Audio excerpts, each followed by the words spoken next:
कराची के DACB employees union के ज़ेर एहतमाम सूक सेंटर सब्ज़जार में महफिल जश्न विलादत यौम अली रज़ियल्लाहु अन्हु का इनेकाद किया गया। तकरीब में डायरेक्टर जनरल अदालत एहतियात कराची नवीद अनवर ने बहैसियत मेहमान ख़ुसूसी शिरकत की। इस मौके पर DGKDA नवीद अनवर ने मुख्तसर खिताब करते हुए कहा कि यौम अली रज़ियल्लाहु अन्हु की विलादत का दिन मुसलमानों के लिए बहुत ज़्यादा अहमियत का हामिल है। हज़रत अली रज़ियल्लाहु अन्हु की तालीमात हमा पहलू खैर और बरकत की हामिल है। इंसानी ज़िंदगी के तमाम पहलुओं में कामयाब बनाने में आपकी सीरत बेहतरीन नमूना है।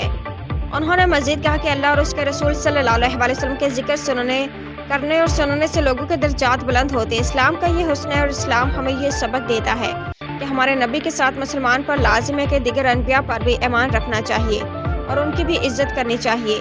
आखिर में CB एम्प्लॉइज यूनियन के सदर अब्दुल मारूफ ने अफसरान और मुलाजमीन के तबी सहूलतें बहाल करने पर DGKDA नवीद अनवर का शुक्रिया अदा किया।